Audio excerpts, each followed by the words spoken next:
damn it, it wasn't my fault. It was the only way. You stupid bitch, you should have told me! You were supposed to make a deal with him, not fuck his brains out! The deal wasn't good enough. Then you should have walked away! And you'd still be sitting in that shithole. I trusted you. Yeah, and I came through for you, too. Yeah, repeatedly. Fuck you! You weren't straight with me! I didn't think you could handle the truth. And I was right. You weren't sure which one of us you were gonna shoot, huh? Is that what you think? Yeah, that's what I think. But I'm sorry. Sorry you shot Benyon? No, I'm sorry I fucked him. Because I did it for you and you're not worth it.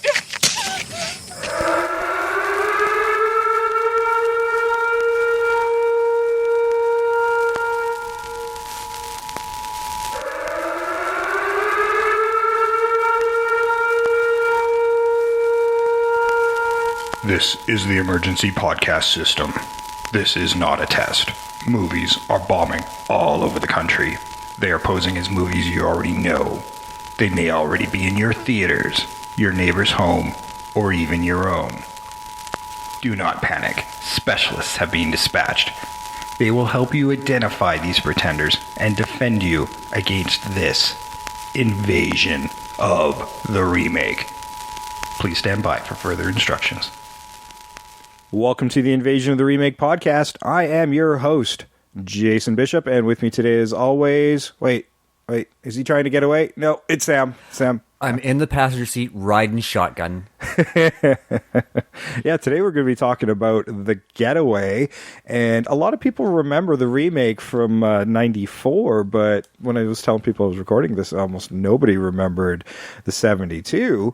Okay, and I probably was one of them as well. I'd never seen the 72. I'm not even sure if I'd seen the 94. I do remember seeing trailers for it, and I remembered the poster, because I think I was working at the video store at the time. See, and when you said we were going to do this, I knew about the remake when it came out, and I don't think I did see it because I don't really. Oh no, I did see it because I remember the James Wood stuff, but I was mixing it up with another Alec Baldwin movie. There's a Miami something movie. Oh, with the model there? Yeah. Cindy Crawford? No, that was his brother.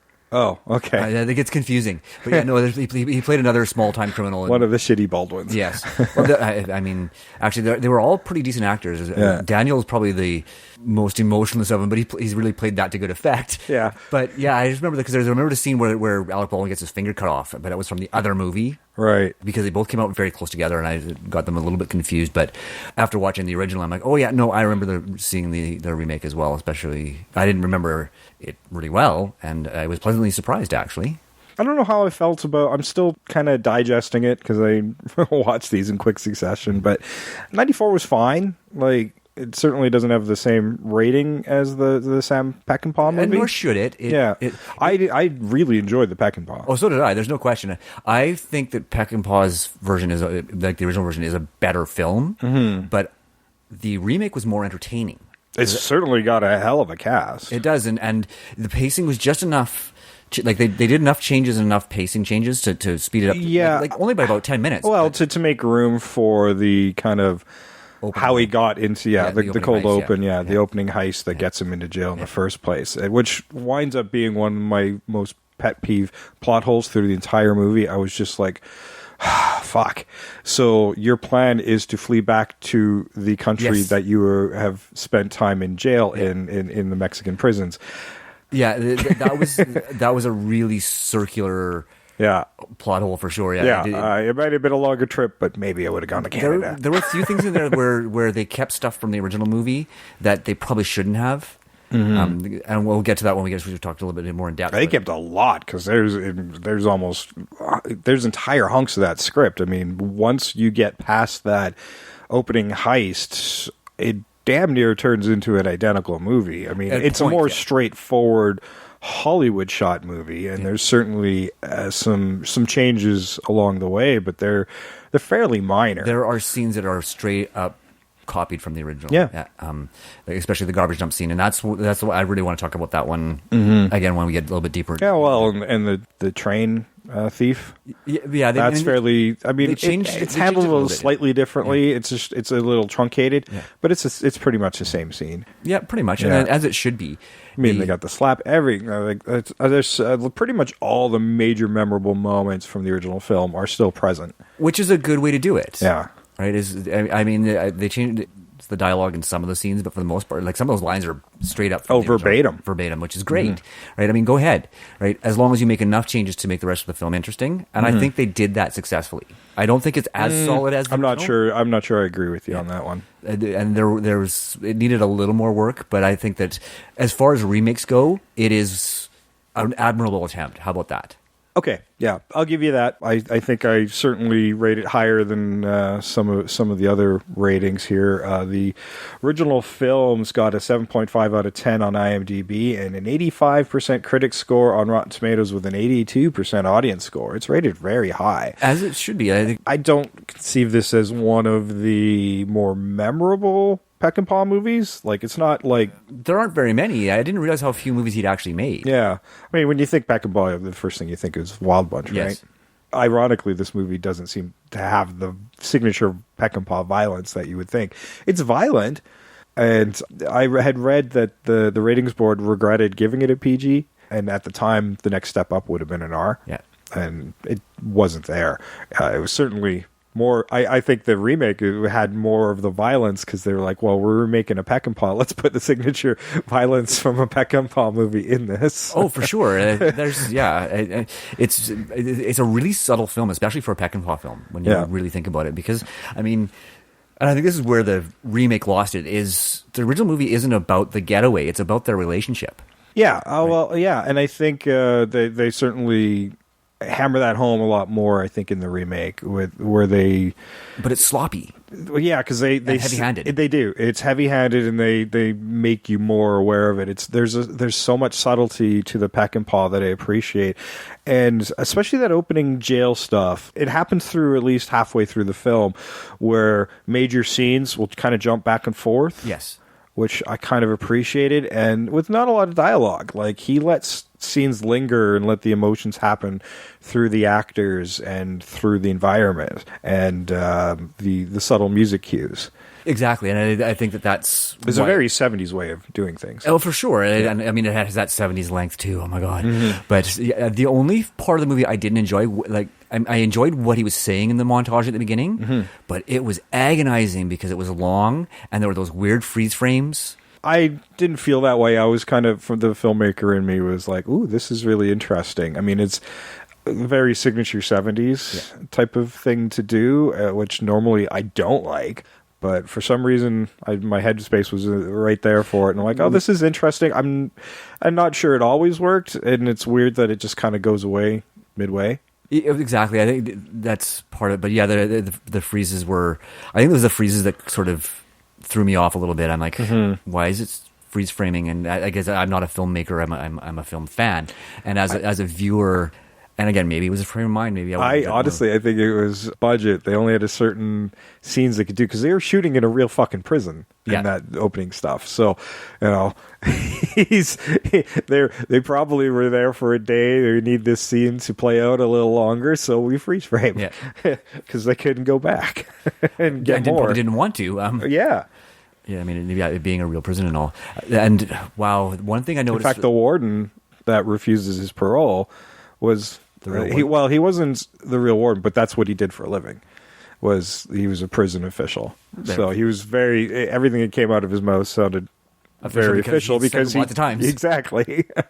That's pretty wonderful. Yeah. One thing I did notice about, or sort of like really hit home while I was watching it, was the nature of the prison, like the work gangs and all that stuff. And you forget that we aren't that far removed from work gangs in prison. I mean, this was in the 70s, right? I mean, yeah, sure, it's 40 years ago, but 40 plus now, I guess. But that's not that long in the grand scheme of things, right? No.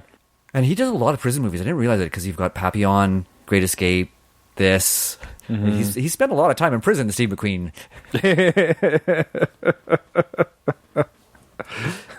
Well, and we're going to be doing at least one of those movies at some point Papillon's been remade. Sure. And as far as Sam Peckinpah movies, we'll probably hit Straw Dogs up at some point. Yeah, there's that one too. Yes, which is one of my favorite films of his. I really, really love the original movie. That's one of those film classics that I don't think I've ever seen, so that'll be fun for me. Yeah, I think you'll enjoy it. The remake's meh, but the original is. He's so good at creating tension. Yeah. Now the remake certainly doesn't have the same critic and audience love. IMDb was a middling 5.7 out of 10. I might give it a little higher than that, but not much. 6.5 maybe. Yeah. I would agree with you on that one. I think 5.7 might be a little bit low. Yeah, the critic score on Rotten Tomatoes is a whopping 33%, and the audience score is even less, for giving it 28% for something that is almost the same. I think that is a very dramatic drop. I think that might. I don't think that movie's that bad. It's kind of weird that you have a former husband and wife team with Alec Baldwin and Kim Basinger, and to be honest, I kept thinking, man, their chemistry's not very good. I agree with you on that one, but I genuinely think that that's Kim Basinger, because to be honest with you, I don't think she's a particularly good actress. The whole time, the Oscar winner of the two. Yeah, I know. Well, at least the other one was nominated. Yeah, but on the whole, I find that she plays the same character over and over again. Right? I mean, I was watching this, I'm thinking all I could think of was Hollywood from Cool World. She was using that wispy little voice most of the time, until when she does the angry stuff, she's really good. I found she had a southern twang that came and went throughout the movie. Yeah, it would just pop up once in a while. Yeah. It was a really uneven performance by her. Yeah, I mean, Alec Baldwin was great. I think that he was solid all the way. He through. had a kind of a subdued menace to him that I kind of liked. Yeah, I think that he took what Steve McQueen did and then made it his own. Yeah, right. Because it was very similar to McQueen's performance. Yeah, he's not at quite as taciturn as McQueen was. I think at times when he's doing something a little more kind, because he is kind of one of those good bad guys, right?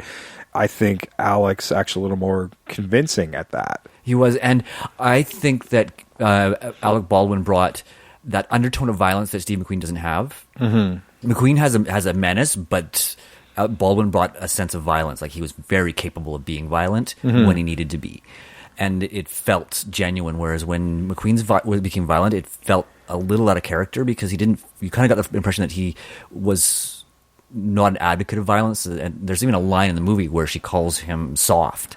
Yeah, when he had his hand up to block the blood splatter that when he was going to shoot Rudy, at no point did I think he was going to shoot Rudy. Like, it just feels like he's going through choreography there. It does. And with Alec, you're a little more convinced that this could happen. I actually thought, are they going to change it? Are they actually going to shoot Rudy? Yeah, we're going to see that way. Yeah, is his head going to be blown up in the hallway? Yeah, and that was, again, you could almost feel like this internal conflict happening. Yeah. So I think you got to give Alec at least some kudos for his performance there. For making sure that you understood how capable he was of violence. Yeah, right.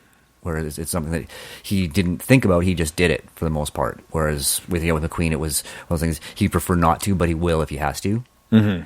For sure. All right, well, do you want to check out the 70s trailer?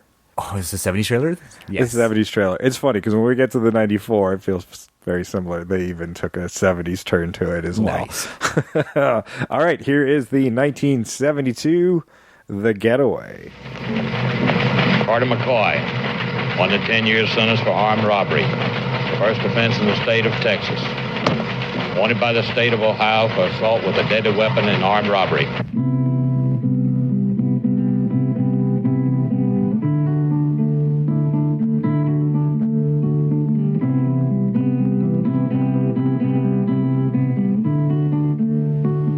I think you'll like it, Willie. I think he got to you. At least I got to him.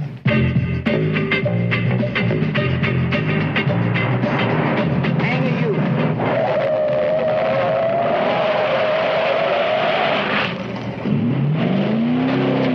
Punch it, baby.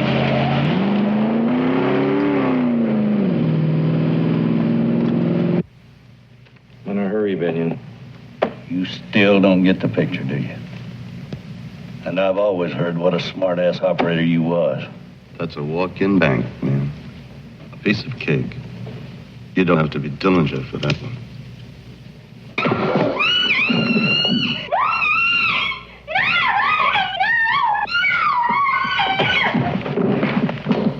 What did I tell you? Isn't that game? It's all a game.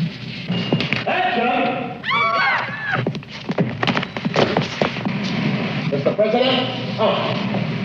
And everybody out this way.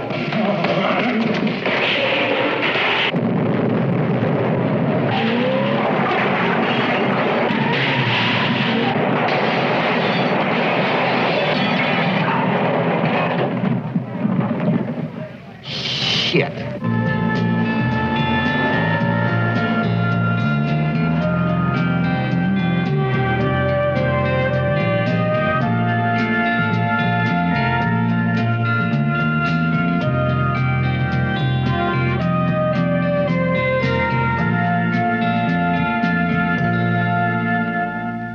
All right, that was the 1972 The Getaway, directed by Sam Peckinpah, director of Wild Bunch and the Straw Dogs, based on the novel by Jim Thompson, who wrote The Grifters and Killer Inside Me.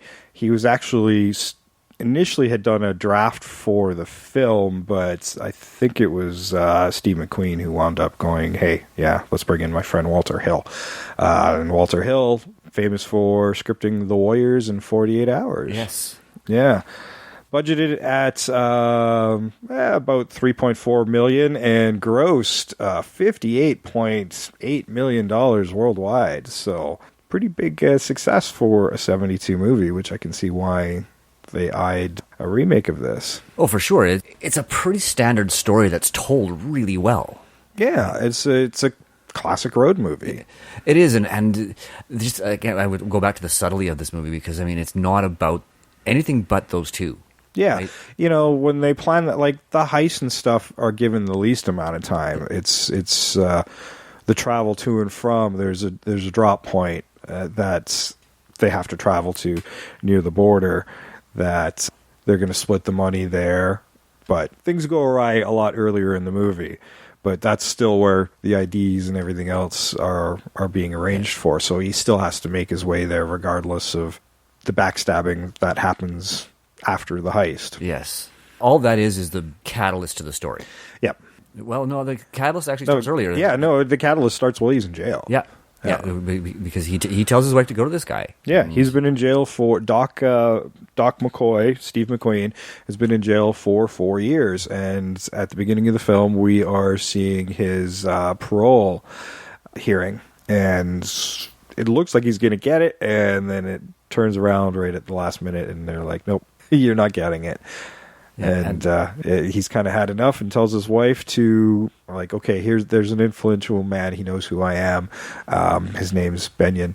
And, if you go to him, like, say, hey, I'm for hire. Yeah, I'm for sale, yeah. I'm for sale, if you can pull some strings to get me out. And but he doesn't think about the other potential cost. No. Or the fact that she would do it for him. Yeah, Carol, who loves him dearly, wants her husband back, will do anything to get him out of jail, does anything to get him out of jail. Exactly.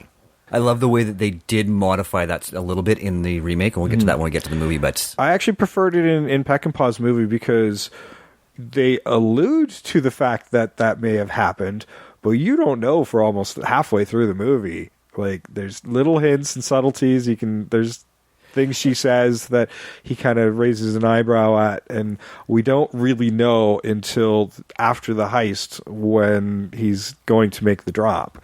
Yeah, and even then for his cut to Benyon. Yeah, and even then you don't know for a little while longer until actually after the train scene, if I remember correctly.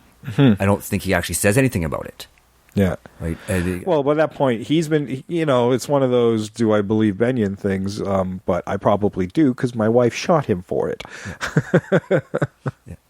But it's not really said out loud to the audience until then. Yeah. Yeah. I mean, if anything, they hammer it home a lot harder, I think, in the remake, personally. They do. Well, they do. And it leads into one of the big gaping plot fractures in that remake is they hammer that home really fast at the scene with the car where you quoted the beginning of the movie, right? Or the episode, I should say.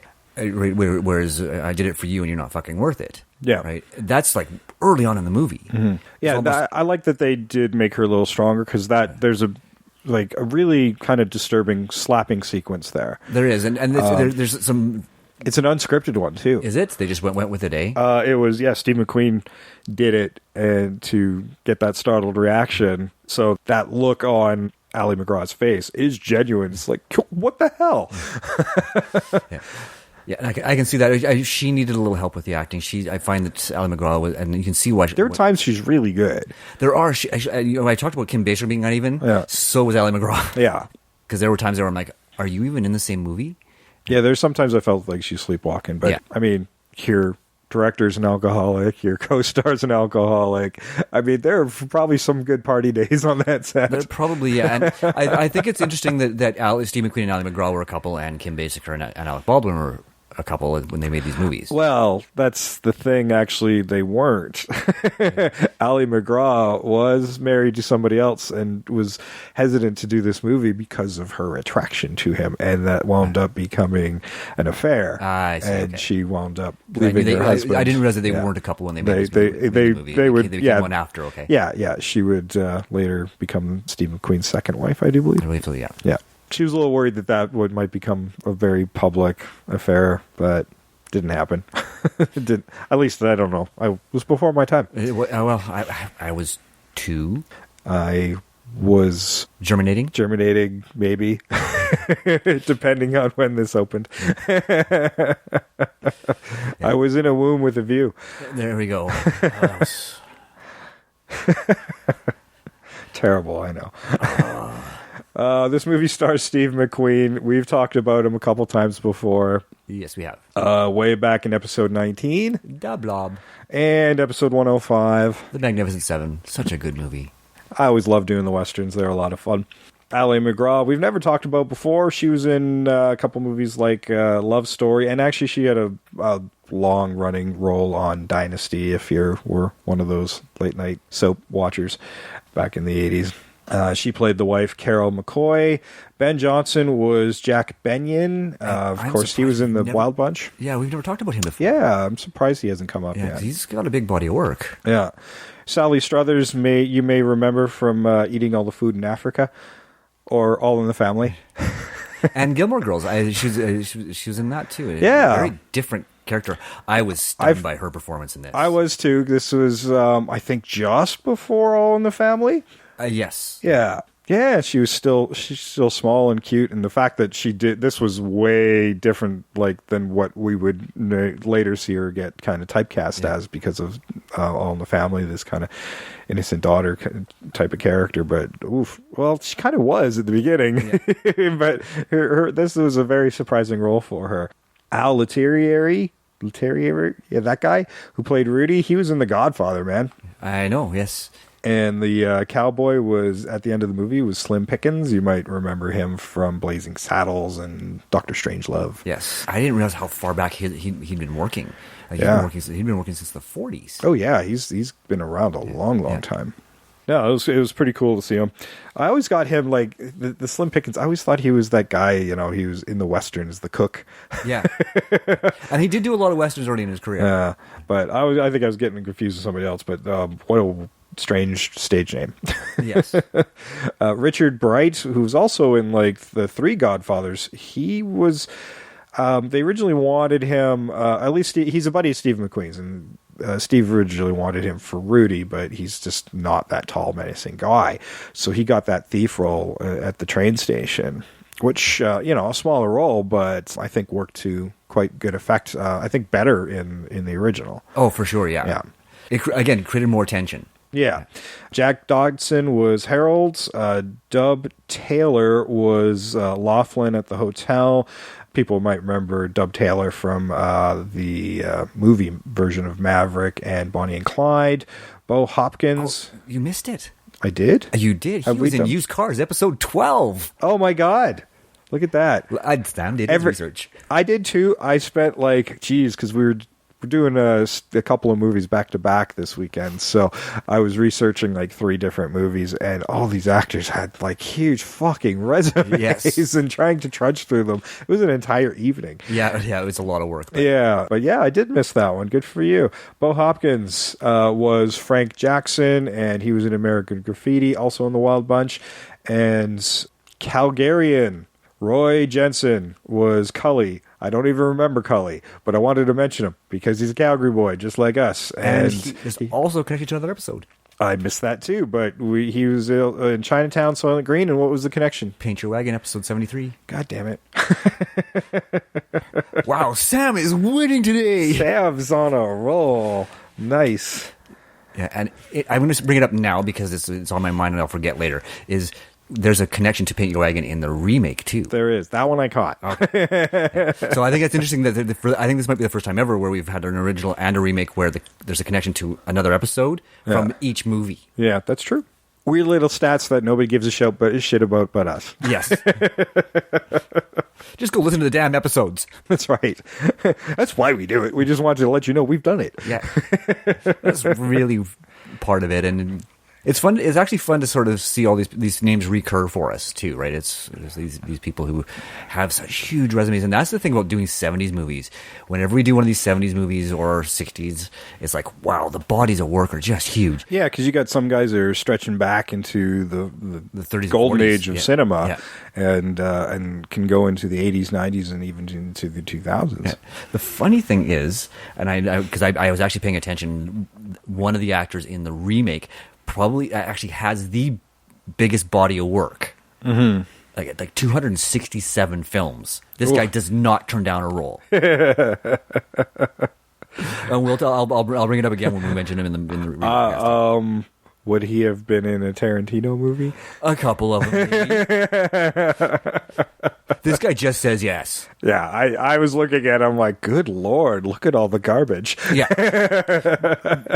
But he doesn't care. He just wants the paychecks. And Yeah, work, for sure. Right? Yeah, he's working. Yeah. He's definitely working. Yeah.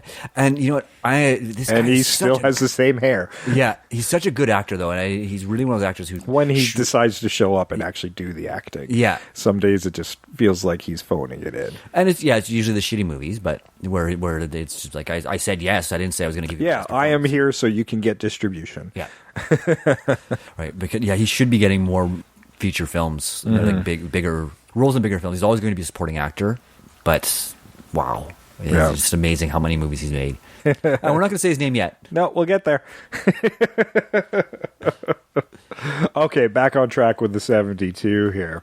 Again, I think I quite enjoyed this film for its nature. Like I said, there are certain things that don't age well. The slapping scene, I was like, ugh, it's pretty cringy, and I can see. Even in '94, there was only one slap, and for me, but he slaps Carol, and she gives it right back twice. Yeah. Yeah, so that I appreciated. There was balance there, just made her a little stronger, and it's like, hey, this is a give and take relationship here. Well, in the remake, they established Carol as being really part of the team more, right? I mean, the opening scene starts with her learning to shoot, which was actually a really entertaining scene. Yeah, learning the skills. The one thing I wish I would have seen a little bit more, or at least established, even in dialogue, is why she's such a good driver. She's a really good driver. She's a really good driver, yes. Yeah, and I did like that. Like, she's just a really strong character all the way through. Yeah.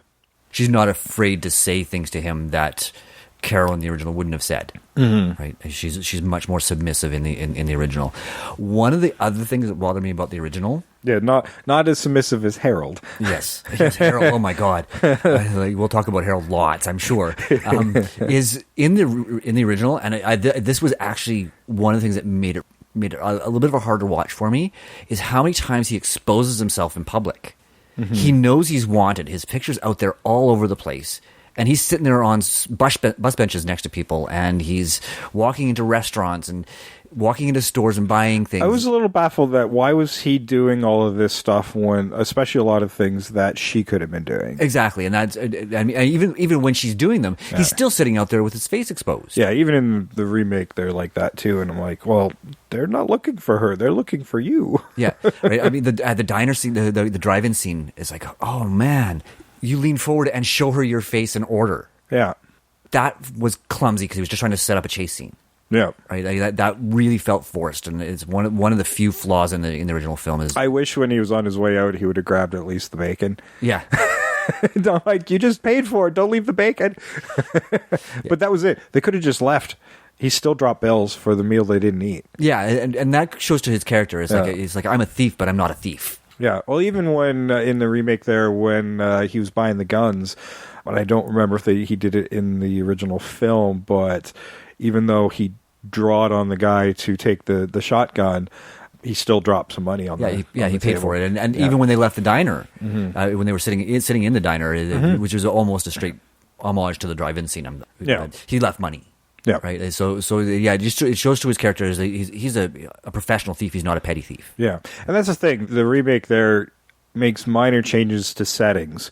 Like, okay, it's the original was a bank heist, and now it's a fucking dog track, which I just thought was silly. Oh, no, I know it showed it more fed to Benion's character. It did a little bit, saying, "Hey, I had some money in this, and then they pushed me out, and so it was a revenge job." Yes. For him. So I appreciated that, but it just like dog track. Well, and I think that I get the feeling it was a money laundering operation that they just weren't saying out loud. we're saying it out loud, and I think that the idea that bank heists were even in 1994 were getting harder to pull off that type of heist. Yeah, 94, that would have felt really old. I mean, I'm sure it was a bit of a stretch even in 72 Yes. doing the bank heist job. Yeah. But I mean, we still see that old trope today. Like, they still do that. Yeah, but and I mean, we've seen racetrack heists before in reindeer games. So just throw that back there for you, Yeah. because we did it. Yeah. But there's only so many places where you can pull a heist like that. Yeah, as you said, the drive-in diner scenario turned into an actual diner because by 94, a lot of those kind of drive-in diners had disappeared. Yeah. We still have one here, but it doesn't work that way. No, it doesn't anymore. Yeah, you drive up to the window, get your food, and then good luck getting somebody to bring it to you. Yeah. Actually, we have two. Do we have two? Yeah. Oh, yes, we do have two. There's Yeah. one not that far from us. No. But neither one of them are that far from us. No, they're actually both really close to us. Yeah. CB's is actually, I don't know if it's still as good as it used to be, but it used to be really good. Yeah. Yeah, we got two of those classic 50s diners, CB's Drive-In and Peter's Drive-In, which is probably world famous at this point for their milkshakes. Yes. Yeah, man. most likely. And their burgers. Their burgers are still really good. Free advertising, you're welcome, Peter's. And CB's. CB's, their fries. Yeah. Pretty special. Yeah, I could have got that when I worked right next to them. Yeah. In fact, I think their burgers were better than Peter's, too. They're both good. It depends on your mood. Yeah. Fucking mix and match. Yeah. Now I'm hungry. I just had lunch. Oh. Did you know that I yesterday, didn't. Saturday the 13th, was National Friday? Like National French Friday? Oh, National French. Okay, because you said it so fast, and I'm like, Friday so on Saturday Friday? was Friday? Yeah. So, yeah, National French Friday. So I noticed that when I was goofing around on Twitter, as I do, and I'm like, oh, we're having fries for dinner tonight. So I made poutine last night. There you go. Homemade poutine. Yes, with That's homemade very poutine. Canadian of you. Yes. If you don't know what it is, look it up. It's so good. No, maybe not, because it might not sound all that, but it is. It's really good. Like, if you think about French fries, gravy, and cheese curds, yeah, on paper, maybe not so much, but honestly, really good. Really good. Still hungry. Add a little like shredded pork to that, or chicken. Like you cook your chicken off to make it gravy. have you and ever then had it make with chicken. duck? Oh, that'd be interesting. Yeah, I've got a duck in my freezer right now. Mm-hmm. Might have to try that. Although there's very, very seldom leftover duck because they're just air. Yes, and grease. And grease. I learned that when I barbecued it. I'm like, good Lord. Hazmat suit. Fire retardant. And it got so small. Yeah. Yeah, what are the changes we got here that I'm trying to think about the major changes? I mean, they had that opening scene in the remake, of course, we did mention that. Because they don't really establish why McCoy's in jail. No, he just I is. actually kind of liked the fact that and maybe that's a bit tropey, but they did that managed to tie Rudy back to McCoy in the remake, yeah. in the remake, which was kind of nice, where they didn't know each other in the original film. Well, it gave Rudy better motivation, right? Yeah. Because in the original, Rudy had established himself as a bit of a thuggy, bully kind of guy, but there was no motivation for him to turn on McCoy. Yeah. right? It's certainly, I understand why they got rid of the other guy, because he'd fucked up. He shot a guard. Yeah. They were getting rid of that. It was supposed to be a clean job. Yeah. Right. So that made sense, even in both movies. I love the actor who played him in the remake. We'll talk about him too. Yeah. But yeah, I think that in the remake, by having established that prior relationship and the animosity that resulted from the prior relationship, really drives Rudy. Right. And it also motivates the end of the movie too, when even though Doc spares him, he doesn't have that sense of gratitude as well. He could have killed me, and he didn't. It's like, no, I'm still going to kill him. Because Rudy, they establish who Rudy is really well at the beginning of the movie. Yeah, Rudy's a stubborn asshole. And he's a bully and a thug and classless. Oh, and the actor who plays him does it so well in the remake. Yeah. I think he's the high point of the film, to be honest with you. Yeah, I think he's definitely, I think, better at it than the original actor here, which was Ali Leterrier. Although, Godfather. Yes. But still, pretty. He was still pretty good. But I like that there was a further motivation there, because it did feel a little weird. He got more stubborn when he got shot, even though he was trying to do the same thing. Yes, we're going to split the money. He's gotten rid of the fuck up and at this barn, and now they're going to do the split. And he's decided, I'm going to take all the money and shoot Doc for it. Doc just faster draw. Now, they'd established earlier that he didn't want to wear the bulletproof jacket, yes. And then he decided, yeah, I'm gonna. And I wonder if that establishes that he always planned to do it all along. Yeah. And I almost wonder, I think in the original, I think that the plan was to take out Doc anyhow. I think that was part of Benion's plan. Because Benion made him take Rudy as part of the team. Yeah. Initially, Doc wanted to put his own team together, and that was not part of the deal. It was like, hey, I got you out. I can put you back in. You're using my guys. Yeah. And I think they even hint at it a little bit in the remake. I think that because of the way they establish what happens when he goes back to divvy up the money. And again, it shows what a straight-up guy Doc is all the way through the movie, is even after all the fuck-ups, he still honors his commitment. Yeah, I mean, he could have refused to work with Rudy, who left him behind on the first job that got him into jail in Mexico and left him there to rot in a Mexican prison for a year. Yes. Right. And then, and I mean, this happens in both movies, is when it turns sour, he still says, okay, well, I got to go get this divvied up, and then we'll head to El Paso. Right. And then when he does, then some things come out that establish what happens to the rest of the movie. Right? The fact that Benion has had coerced Doc's wife into sleeping with him. I think it was a lot more subtle in the original, but the remake was certainly intense. Yeah, I think James Woods, I mean, for his short role, really, he's only on camera for a couple of scenes, but the way he delivers those lines, it's like, woof. It's a shame that he's a fucking whack job, because he is such a good actor. Yeah, the performances are similar, and it's weird that movie, for individual performances, rates so low, but I think because it lacks some of the peck and paw artisticness to it, that it's and becomes more of a straight forward-told Hollywood type of movie. It is. It's more of an action flick and less of a story. And I think that's where that movie suffers from. Yeah, because they deal with the story again at that scene where he pulls over the car and she gets out, and then they have their argument, and they deal with that. They deal with what happened, and then they try to drag it out through the movie when really it doesn't work anymore, because it turns into a lot of bickering in the remake, where there tends to be a lot of like distance between the two characters in the original film, where it's not said as much, but you can see the way they interact with each other in other ways. Yeah, and it's so subtle. And again, that's why I feel it's more about their relationship in the original versus in the remake. It's the subplot, not the main plot. Yeah, and they're so at odds. Like, he's willing to let her go just so she could be at peace with it. It's like, well, I'm not sure if I can live with this. Yeah, and even though he's the one who instigated it. Well, and in the remake, it's the other way around. Is he seems to sort of like be dealing with it and sort of figuring it out on his own. Yeah, but she keeps poking at him. She does, yeah. Yeah, it's like every time it comes up, she brings it up. Yeah, and he's willing to like, here, just fucking take the money and go. Yeah, like, yeah, fine. Yeah, if you're gonna keep poking at me, you can go. Yeah, right. Because I understand it. Yeah. Right? At one point, she does. I mean, she walks off, and then both movies, but she walks off and he picks her back up. Yeah. Get in the car. Yeah, it's like, because he's determined to work through it, and she doesn't seem to understand that. It's like, you have to give me some time to deal with it, but I will. Yeah, this is news to me. Yes, right. I understand why you did it, but I still have to accept the fact that you slept with another man. Yeah, there was that one scene where it's like, yeah, I debased myself for you. Tell me you wouldn't have done the same thing. He doesn't answer that question. No, they need a movie. Yeah. There's a pause and he avoids it. I don't know. There's like a weird shame. It's like, well, would he have? Yeah. Yeah. In both movies, again, there's one of those note-for-note scenes that do seem to play out differently despite being the same. Yeah. Yeah.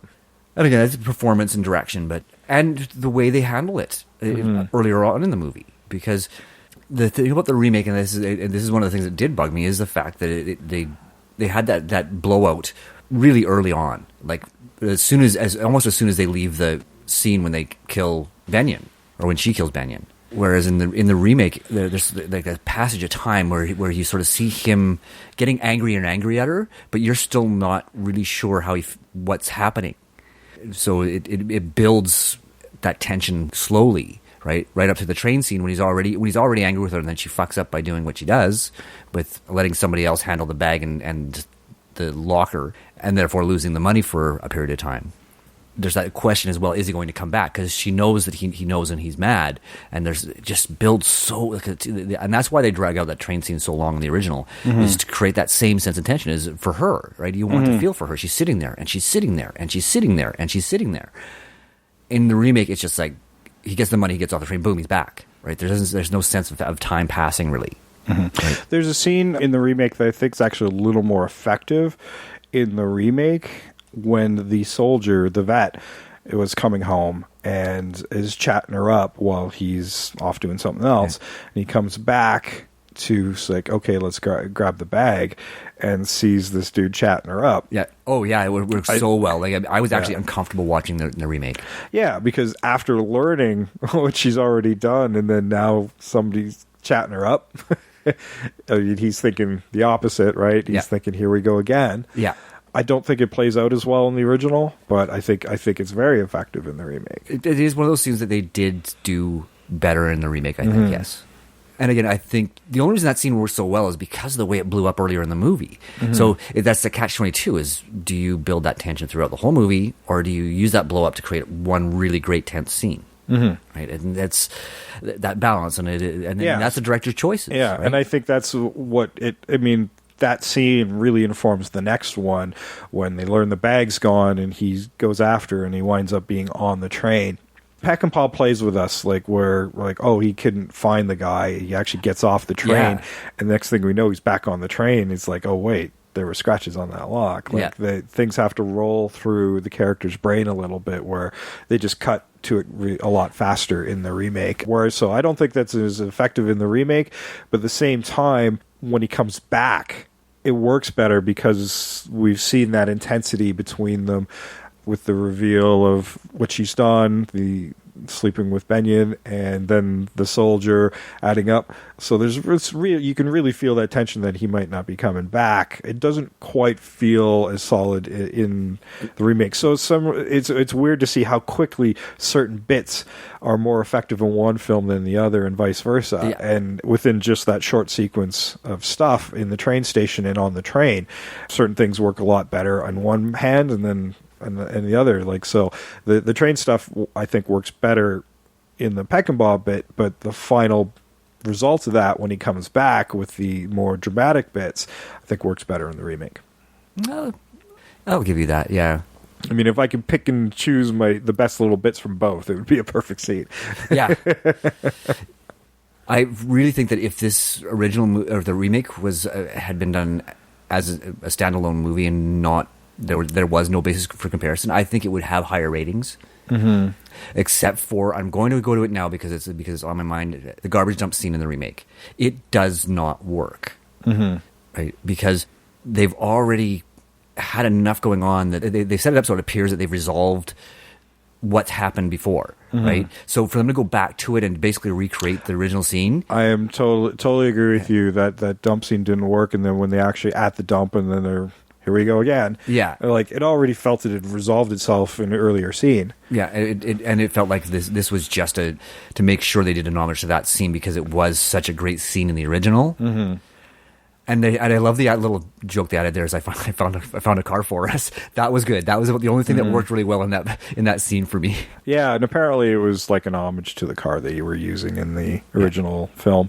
That was cute. I actually thought he was holding on to it just to build some sort of gadget because he had these neat little gadgets for his heists in the film, which never wound up being a thing. It just was there as a sight gag. Yeah, yeah, yeah, and it worked. It was a moment of levity to break some tension, but the tension wasn't there because we were rehashing something that had already been dealt with. Yeah, and I like the garbage truck scene in the original. It plays out a little longer, but like most scenes in the original. I like what they put themselves through. Like, that truck was fucking full when it dumped. Yes. Yeah, no, and that's one of the things about the original is a lot of the scenes are so long, but they serve a purpose. But it was a brilliant way to get away. Yes. It was absolutely brilliant and brave, right? I mean, because you don't know what's going to happen in the back of that truck. It looked like a plan in the original. It looked like, wait, I didn't think this through. I didn't see the garbage truck coming, even though us as an audience did. Yeah. And it's just like, oops, all right, well, we'll ride this out, get to the back of the truck, and try not to get squeezed. Yeah, well, and I mean, they even added the added effect of having the police car coming back down the lane just as the truck was coming through, too, so they couldn't jump out. It was set up so that it was unintentional, right? And I love her response when she says, "Well, we're getting in here," and she's like, "No, this is gross," right? That was another slightly humorous element to add to the scene, and then it turns into this tense moment where they get dumped in and could be crushed. There's not a lot of humor in this movie. No, in either one. Certainly in the original, there's none. Yeah. Well, let's get back to Rudy here. Rudy, of course, survives his shootout with the doc at the farmhouse. Sutter's farm. Oh, nice memory. Yeah. So he gets up, takes off his jacket. He's still wounded in the shoulder. I mean, not everything hit the jacket. Some of it hit flesh. Yeah, and broke his collarbone in both movies. Yeah. So he needs medical attention, and he stops at a veterinarian's house. Probably deals with small town stuff, farm animals and household cats and dogs, cats and dogs and stuff. And Rudy takes to a cat in both films. So yes, yeah, I think that it worked better in the remake actually because he always had that cat. Yeah, I think so too. I liked it a little bit more, but I think those were like it was to show a softer side. I think to Rudy in the remake, the cat was there to kind of set up certain subtleties, like that if you were paying attention, you realize things are not going to go well for this guy and haven't been. Like the number 13 was associated with him, a black cat. Yes, in the original and the remake, it was a tabby, but yeah. So like all these unlucky omens were associated with Rudy in the film. So it was a very subtle peck and paw type of thing to do. If you're paying attention, like, oh, this guy's going to meet a bad end. Yeah. Well, I mean, you are just through the nature of film, not right? Lucky. Yeah. But yeah, Peck and Paw did a really good job of sort of setting it up, right? And Rudy's story is very weird. So he finds this veterinarian's house, pushes his way in, bullies his way in at gunpoint, and is like, "Hey, you got to patch me up," type of thing. And Harold wants to send him on his way. His wife Fran's kind of, Well, yeah, I think that, she starts off really innocent, and she's a little bit intrigued by this personality. Yeah, this bad boy. This bad boy is not something she's never experienced that type of person before. And then when he essentially seduces her, and he seduces her, he doesn't... Yeah, well, when he's gotten the diagnosis of what's the damage is, he's like, oh, I'm going to need a nurse. Like, he's like, hey, you got a good-looking wife. Yeah. I'm going to need a nurse. So that's Sally Struthers in the original film here. He does seduce her, and then when she finally kind of gives in, I think there's a bit of fear, but when she gives in, she's like, don't get blood on me, I don't like blood. Yeah. Which is ironic. There's an irony there, and I love the fact they kept that line in both movies. Yeah. Because, especially in the remake, Rudy's really charming all the way through his seduction of Fran. I can remember Sully's farm, or Sutter's farm, but I can't remember Fran. Fucking Sam. But yeah, when he goes to seduce her, he's just, I mean, he does it so well. Right? but he still keeps that slightly abrasive quality he has when he snaps her bra strap, right? And says, get rid of that too. It's really, really develops that character so well. Yeah, and that's the first time they allude to them having sex. Yeah. And then after that, like, Harold's just there to change bandages, and she's there to keep not rat him happy. out. And not rat him out. Yeah, it's like, we're not going to leave you behind, so you got to come too. So they get on this road trip because they are trying to get to this border hotel for the exchange, and he's trying to beat Doc there so he can make the drop on him. Yes. And just shoot him and take the cash. Like he originally planned it before, but now he's even more pissed off because he's been shot. Yes. And he blames Doc for it, even though he was planning to do it in the first place. Yeah. Right. Again, shows to his character. Yeah, it's your own goddamn fault, dude. Meanwhile, as we said, Carol had shot Benyon, so Benyon's men, still realizing where the drop's going, they've already got the hotel scouted for their arrival. They don't know who shot Benyon. They know who's involved in the heist, but they don't know who did it. No, they did not. Yeah, so they're waiting to see who shows up. If anybody. Yeah, if anybody. When it's Rudy first, they're informed, they start prepping, and then they're informed, oh, Doc's now showed up. Yeah, when they too. arrive, Doc showed up like 20 minutes ago. I mean, anybody who shows up is a target at this point. Yeah. Yeah. And I do have to say, this is another character that was done better in the remake than he was in the original, is Jack Deere. Yeah. Yeah. As the right hand man to Benyon. In the original, he seems kind of slimy, but he doesn't seem as menacing. Whereas David Morse's Deer is just, he's slimy, he's menacing, he's manipulative. Like, he brings so much in the 6 or 7 minutes of screen time he gets. Yeah, whatever the flaws are for the remake, it's certainly not in the actors. No. It might be the chemistry of the actors, but I mean, on paper, like, holy shit, it's stacked. It is absolutely stacked, and nobody in this movie phones it in. No. I said the weakest performance, I think, was Basinger, and again, it was just because it was uneven. And when she got her moments to deliver, she delivered all the way through the movie. Yeah, I agree. And they definitely went for more of a hard R there with the subtle, well, maybe not a hard R, but definitely is more bloody. There's more nudity, subtle nudity, but it's there. Yeah. Well, I don't know how subtle it is. I mean, you can tell that she's full on naked in the one scene, even though it's kind of silhouetted. Yeah, then they shot that as a closed set too. Even there were no camera operators; it's all remote controlled. So probably so they can get a little more intimate on camera. Yeah, and then the lovemaking scene when they finally get to the hotel in El Paso. It's quite extended, and there's some full frontal scenes from her, so I wouldn't say it's subtle. And then there's also the scene with Fran where they show her and Rudy being intimate as well. Not quite as visible or graphic, but you do see breasts and naked bums and right, so yeah, no, it's not subtle. Yeah, no, it's not frequent, but it's not subtle either.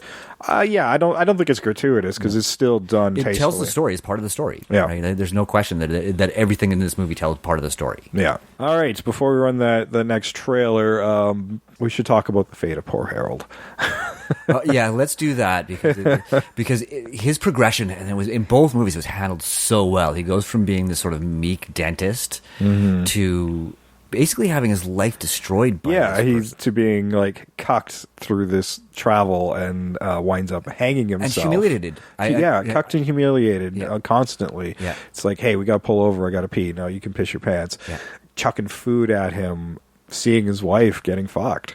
Yes, neither Fran nor Rudy are ashamed about that. No, right? No, I mean, by that point, Fran's full on fallen in love with Rudy. Yes, yeah. And this bad boy, it's like, all right, I'm on an adventure. Like, my husband's boring. You're not. Exactly, and that humiliation and you read the cuckolding and the fact that knowing full well it's very unlikely he's going to get out of this alive. Right? I mean, they never say it outright, but he knows because of the type of person that Rudy is. I love in the remake where Rudy finds him hanging in the bathroom and just pushes past him so he can go pee. And hangs the cat on him.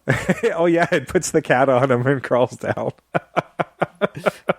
I'm like, oh God, I must have got up for a minute because I don't even remember seeing him hung in the original film. Until they mentioned it later, so because I must have grabbed a drink or something while I was playing. But so I missed it entirely. And then the second one, I'm like, oh wow, that was cold. It really, really emphasizes how sociopathic Rudy really is. Yeah. What a great way to hammer that point. Yeah. To be honest, so is Fran. I don't think she realized that she was until she met Rudy, right? Yeah. It brought out a side of her that she was not aware of, and she just wholly embraced it. Yeah. And again, in the remake, another actor who really ate up that role. Sure. And so well cast for that type of role. I agree. All right, well, let's get to the trailer for that, and we'll be right back. Let's go! Head towards the wall now! Hell of a way to make a living, Doc. Well, you should have married a dentist.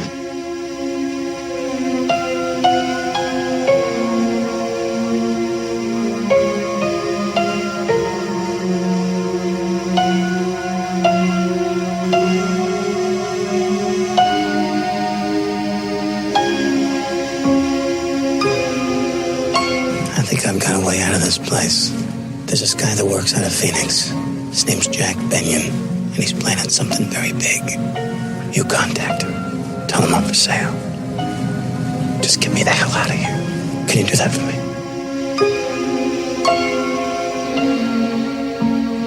Mr. Benyon, I came here to talk about my husband. Let's just look at the situation. One, the wife is very attractive. She is a stunningly healthy young woman. I trusted you. Yeah, and I came through for you, too. Yeah, repeatedly. Two, woman's husband, a thief serving a long sentence in a Mexican hellhole. You were supposed to make a deal with him. The deal wasn't good enough. And you should have walked away. Three, a businessman. Lots of power and influence. A fellow who can easily get the husband a pardon. Why should he? One simple reason. Money. You'd do the same for me, wouldn't you, Doc? You'd humiliate yourself for me, wouldn't you?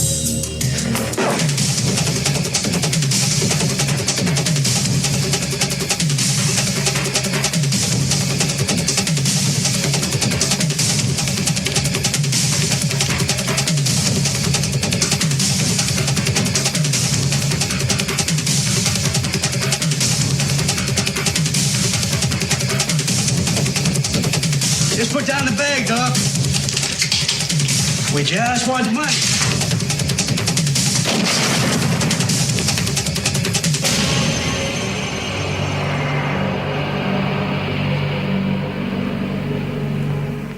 All right, that was The Getaway from 1994, directed by Roger Donaldson, who directed Cocktail Species and episode 152 that we covered. No Way Out. No Way Out, yeah. Also known as The Big Clock. That's right. This movie, I don't remember what I couldn't find a budget for this, but it made $30 million at the box office. But I bet you it cost about that too. Maybe. I mean, there's not a lot of big set pieces, and look at the paychecks they were putting out. Well, fair enough, because both Basinger and Baldwin were hot yeah, right now. I mean, cautiously, let's say $20 million. Yeah. It's still not profitable. No. So, I mean, they had planned to do another one, and then they're like, nope. Screenplay was by Amy Holden Jones, who we actually talked about not that long ago from episode 174. During all the horror month last year, Slumber Party Massacre. No, not all the horror month. It was during Women in Horror Month. Yeah, it was Women in Horror Month. Yeah. Not bad. So yeah, I knew it was one of those events. Yeah, so we've actually got to talk about. She's mainly does screenwriting, but we got to talk about one of her directorial, and she wrote that too. She wrote and directed. Yeah, it was a directorial debut. Actually. Yeah, so go check out 174 Slumber Party Massacre if you want to hear more about Amy Holden Jones. Starring Alec Baldwin, who we talked about in way back in episode 5. Episode 5. You weren't here, yeah. So I forgive you. That was The Departed. He was. You know what? I missed that one when I was. Yeah, doing to be my- honest, if I hadn't been scrolling, I did not remember it. I didn't think we'd ever talked about Alec Baldwin, and then I'm like, fuck, The Departed. Yeah, we did that movie. Well, and, you know, he's another one of those actors who has a huge body of work. It's mostly TV, but there's lately, yeah. This time in his career was lots of features. Yeah, and you know what? I was almost certain that he'd popped up somewhere on the show, but I just didn't see it. Yeah, honestly, I'd completely forgotten, but that was like 4 years ago. He plays the lead of Doc McCoy. His former wife, Kim Basinger, played Carol McCoy, and we have actually talked about. There's another one I'd almost forgotten we talked about. I know, I knew we talked about her before. Episode 34. Never Say Never Again. It was only my 4th official episode. Yeah, that's right. You were still a fresh-faced Sam. Actually, I guess technically 5th because my first official episode was episode 30. So yeah. And the Rudy Travis character, who you were biting your tongue on. I did a good job of not saying his name. Yeah, that's right, Michael Madsen. Like we didn't telegraph it, especially when I said Tarantino. Yes, but of course we know him from Reservoir Dogs, Species, Kill Bill, and pretty much any Tarantino movie. That's what people see, yes. Because most of his resume you haven't. For the most part, Free Willy. He was in Free Willy. The porn one? No. Oh, okay. No, the Killer Whale one. Oh, wait. right. No, yeah, it was the Killer Whale one. Killer Whale. Yeah. Yeah. So, but yeah, he's a very dynamic actor, and again, like I don't think he ever, like in one of these sort of larger features, he never phones it in. No, I thought he was pretty good in this, to be honest. Not quite as good. I think Tarantino was really good at directing him. I thought. Like he wasn't at Tarantino levels here, but he was solid. Yeah. I was pretty impressed with him. He was certainly, I think, better than the original actor. Oh, for sure. Yeah. In the part, James Woods played Benyon. I'm surprised we've never talked about him before. Not when you look at his body of work, though. I suppose we keep talking about doing Videodrome, but it's been gestating in our minds of how to freaking do it. You also remember him as the voice of Ares in Hercules, and he was one of my favorites was Vampires. Was John Carpenter. Vampires, and that's one that we could potentially tackle someday. Maybe someday. Okay. I like to give a little more distance. I just like the movie. I'm like, there's nothing wrong with it. So no, that's true. And he's in a great movie called Best with Brian Dennehy, which I think is probably one of my favorite James Woods movies. So, but I don't think we want to remake it because it's just so well done. Jim Deere Jackson was played by David Morse. You've seen him lots of times. He's always been kind of that heavy in the corner type of guy. You've seen him a million times. Usually has fairly prominent roles. You've seen him in Green Mile, Contact, and The Hurt Locker, and so much more. He's been steady work since the start of his career. Yeah, and I know what I always forget how big he is. He's so big. He's 6'4". Yeah, and I think he's a great actor. He is a great actor. And again, like when you want to talk about somebody who brought something more to this role, this is a good example of it because he's another one who didn't phone it in. This is really early in his career, and to see the stuff would come later, he's been in lots of big things. Yeah, and he does look ridiculous with that little ponytail, though. Oh, that was dumb. Now, the new Fran here, who I think is very well cast and has a very similar voice and features to Sally Struthers in the original film, is Jennifer Tilly. Yes, and I mean she does ingenue so well, and then she goes over to the crazy level really well. Yeah, she just really does it, and she did kind of make a career playing this sex pot, which is interesting because. When I was younger, I'm like, I don't get it. Not sure why people find her attractive. And then as I got older and then I saw Bound, I'm like, ooh, I get it. Yeah. And in this one too, I'm like, she was a hot little number in her younger years. Yeah, and I just that voice drives me batty. Yeah, it is a unique voice. It's a pretty distinctive voice. Yeah, and I like the fact that Meg Tilly brings everything she has. Jennifer Tilly. Meg's the other sister who used to act. Yeah. I don't know how I do it every time when I talk about these two.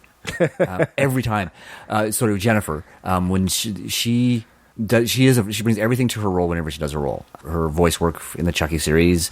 I mean, you don't see her, but at least with she has such a unique voice. Like it's great for voice work. Yes, for sure. And now that she's an older actress and really can't do the ingenue roles anymore, I mean, voice work is perfect for her. Yes, and she does it well. Like she's extremely talented, and she does. I hate to say this, but she does not very bright very well. Yes. I'm sure she's a very bright person. Yes, I would hope so. She does it so well because she has this. She's gift. very typecast. Yeah, because she delivers that blank look, that look that says, "I don't understand what you're saying," very, very well.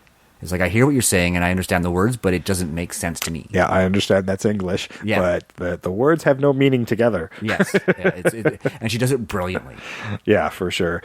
James Stevens plays her husband, Harold, the veterinarian, and he is probably best known for the Father Dowling mysteries to our friends in England.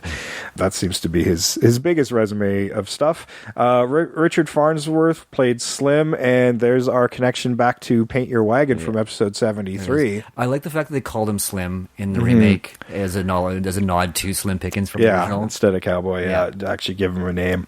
A very small part, but an early role as the thug that gets killed by Rudy after the heist is Philip Seymour Hoffman, who's now passed away, but episode 99 is when we last talked about him. Red Dragon. Manhunter. Yes, another great actor who would go on from these kind of fun... I don't know. He always had a great, fun sensibility about him when he was younger, when you look at Twister and things like that, and then gets into the more serious, heavier roles in his older years, when he approached middle age. I'll be honest with you. When I was watching this and I was thinking about his role in Boogie Nights, playing a very similar type of, not type of character, but very similar performance, right? So the not so bright kind of awkward guy, and that was kind of typical of his early works. Yeah, and for him to become this really dynamic actor that he proved himself to be, and then you think about his unfortunate passing, and it's like, what a loss to film. Yeah.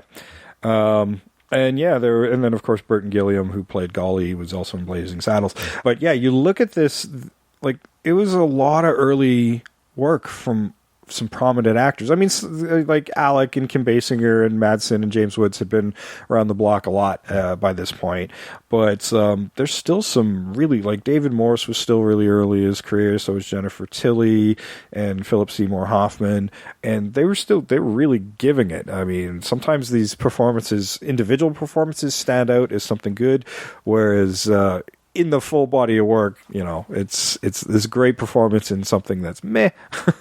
Yeah, it's weird how the director brought out these great performances, but couldn't piece together what I think he was trying to do. Right, just through some clumsy some clumsy direction or scenes.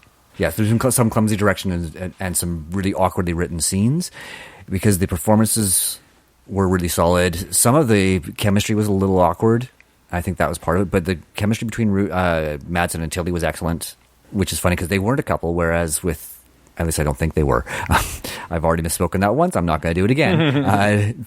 And then you have Basinger and Baldwin, who didn't seem to have that same chemistry that we certainly saw in the original. Right? And it's funny because, as I've been so informed, McGraw and McQueen weren't yet a couple, but they had more. Their chemistry was more dynamic. There was an animal attraction there. Yes, yeah, absolutely. Right? And McQueen was quite a bit older than McGraw too. Right? I mean, he's already. That seems to be character trait of him. Like, we say that way back in the Blob, when he's playing a teenager and he's like, Jesus, he's like 15 years older than the people he's acting against. Yeah, I mean, he's a fairly young-looking actor even in this one, but you can tell that he's in his 40s, right? And she's early 30s at best. Yeah. Right. At best. Yeah. But yeah, I mean, he's looked the same because even when we did Magnificent Seven, he kind of had that same craggy looking in the sun look that Clint Eastwood's always had. Yeah. A little more smooth faced, but yeah, he's always kind of had that look. Right. And it's funny, for the longest time, I'm like, I knew who Steve McQueen was, and I don't really think I comprehended what a great actor he really is. Right, until I saw Papillon, and then of course Magnificent Seven, Great Escape, and you realize, wow, this guy plays a certain type of character, but he plays him so well every time, right? And you believe it's a different character. You don't feel like it's Steve McQueen playing that character. You feel like he is that character. And this is another good example of that. You really quickly forget that you're watching Steve McQueen, and you feel like you're watching this guy named Jack McCoy, and it's you understand why he's sort of so well revered, and people sort of look at him and go, "This is an actor that needs to be remembered," right? Because he is. Yeah, I mean, he was 72, so another 6 years and he would be gone. Yeah. No, 8 years. Yeah. Yeah, he was 1980. Passed when he was 50 in 1980. Yeah. So yeah, and it is really a shame that he was gone so early. But at the same time, as he aged, would he deliver the same types of work, and would we have such a fond memory of the works that he did produce? That's one of the ironies of losing actors at young ages, right? Yeah, I don't know. Even at this point, he was eyeing to have more control over films, and I think he probably would have gone the Clint Eastwood route as he aged and gone into producing and possibly directing as well. I could totally see that. Yeah, I mean, we're getting a little off track here, but Eastwood is a great example of an actor who's transitioned so well, and then writes and directs movies that showcase his talent as an actor, and really move him away from the character he's best known for. I mean, you think about movies like Gran Torino and The Mule, right, which are more recent works. He's embraced his age and worked with stories that really allow him to work within his age range, right? He's not an action star anymore. He's an old man, right? Clearly a very intelligent and fit old man, but he's still an old man. And he's really doing a good job of embracing that. And I think you're right. I think McQueen would have done that at some point as well. Yeah, he just seems the type who he's in control of his destiny. Even with The Getaway, he was recommending actors and making changes to some of the crew as well. So, I mean, I think he was a producer on this as well. Like he was in there before the director was. Yeah. Well, you could establish that he was a bit of a control freak even in Magnificent Seven. Yeah, and we talked about that at length in that episode. Yeah. Well, I really like the final scene in both these movies. It's a little bit better in the original, where when they finally escape the hotel, there's lots of little action sequences, and they're getting chased in guns and blah, blah, blah. Yeah, and they really chopped a lot of those out in the remake. They did, yeah. They're just faster. Yeah. Well, they chopped a lot out, too. Yeah. Right. Yeah, they did. And then you get to they jump in this truck with this old man who's... clearly, he's got this really old truck. He's just making ends meet, I think, doing odd jobs, and he's thrilled. Yeah, he is. He could have been happier to be carjacked. No, and I love that. And both characters, both actors do a great job of conveying that. It's like, this is the most exciting thing that's happened to me in years. This is fun. Yeah, it's like, I've had my run-ins with the law. It's like some misdemeanor. Yeah, well, yeah, in the remake, I don't think Cowboy Slim. Yeah, I don't think they actually say what it is, but Farnsworth says, yeah, just last year I got caught dynamiting some fish. They wouldn't even let me keep the fish. Yeah, I love that. $100 fine. Yeah. No, again, they bring more levity into the remake, certainly. Yeah, and he helps them get over the border, and then they pull over, and there's a little bit of tension there. It's like, pull over. I want to have a word with you. This is any other road movie. This guy would have been shot in the head dead and left there. But no, there's this friendly little banter back and forth, and it's like, how much did you make last year? $5,000 in the original film. I think it was 12 in the remake. Yeah. How do I remember this shit? I wrote them down too. I didn't even write them down. I just remember them. Like I said, I can remember Sutter's Farm, but I can't remember a character's name. But yeah, he offers him double for the truck. Yeah. Just to take the truck if you don't mind walking back. And, of course, part of the deal is you got to keep your mouth shut. Actually, the cowboy's like, let me guess, I got to keep my mouth shut for it. And then he's like, how about a little bit more? Like, hey, if you're willing to give me 10, how about 20? Yeah. And Carol's just thrilled. I love this old dude, and she counters with even a bigger number. I think it was 30 in the original and 40 in the remake. The remake. So, he got paid well. He, more than he's made in several years. Spend $5,000, get yourself a new truck, and yeah, absolutely. Yeah, no, he's in good shape. But the most important part of that scene is he's the period on the sentence. He's like teaches them the value of marriage. Yes. And how happy he was when he was married. His wife had passed away and whatnot, and just to be together, and it kind of was that last little bit to kind of, these two are still in love with each other. Yeah, and it works.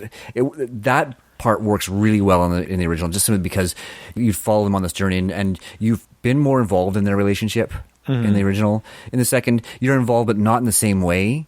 Right, I still like the scene, but it plays off a little more humor. It does, yeah. Because he's talking about his senorita across the border, and they bring a little more humor into it. And even though he says like, yeah, no, I would not have a senorita if my wife was still with us. Yeah, and I mean, it's beautifully set up because Carol gives that sort of that fun little dig. Does your wife know about this? Right? I mean, it good-naturedly, like good-natured poke. Yeah, and she's like, well, no, she's gone 10 years, right? And you feel sad for him too, like.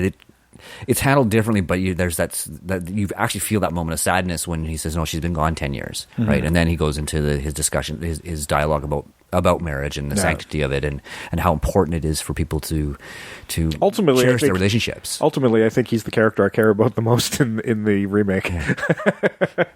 Well, yeah, I mean, I liked him in both. I thought he just had so much energy when and positivity and just joy. Like he's clearly enjoying living at the end of his at the end of his life. He's still enjoying his life. Yeah. Right. However that may be. I mean, woohoo, I've been kidnapped. Yeah.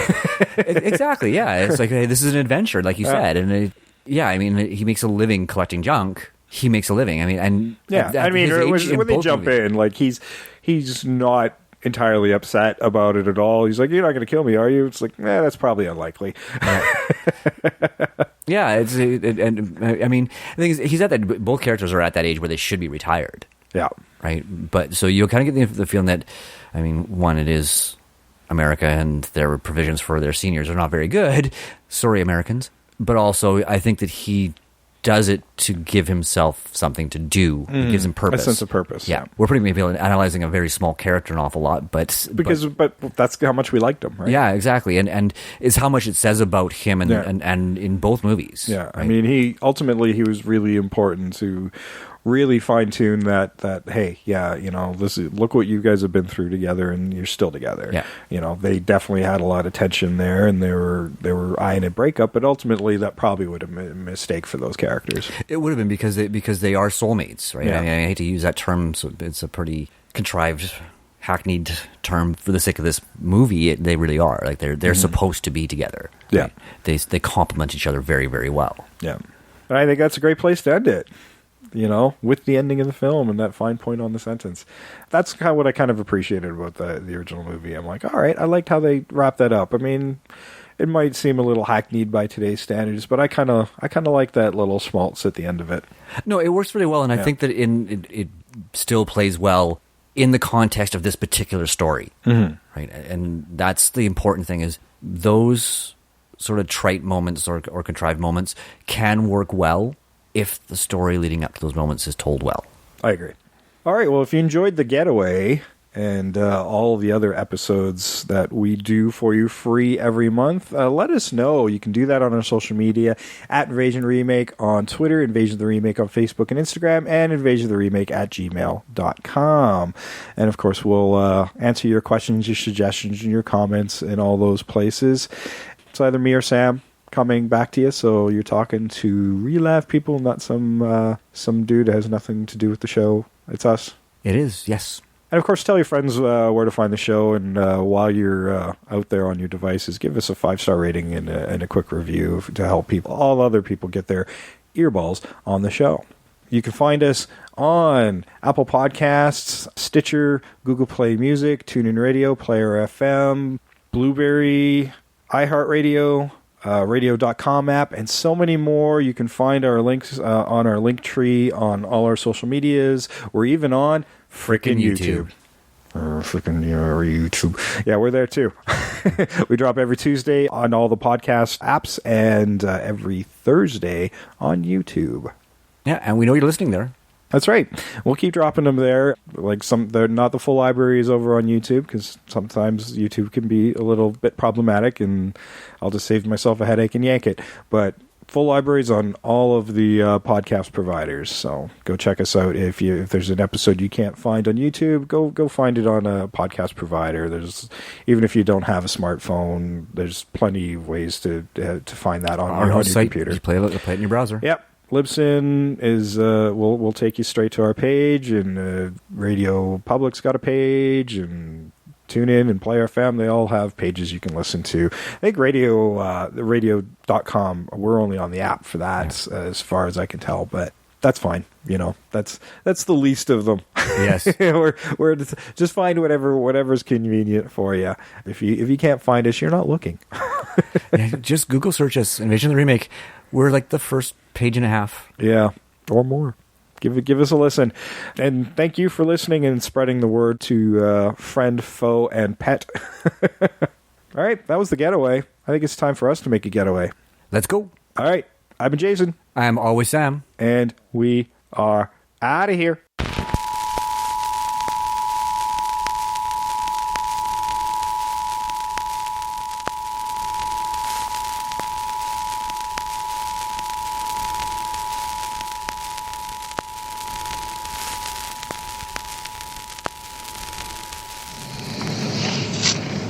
How much money did you make last year?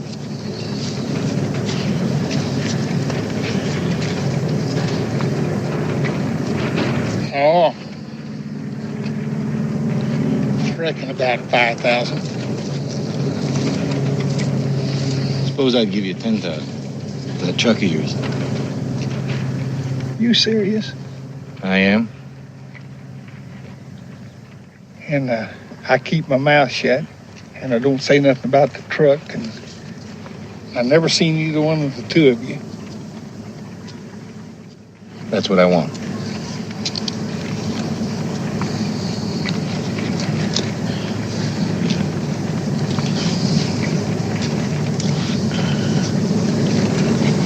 How about 20? How about 30?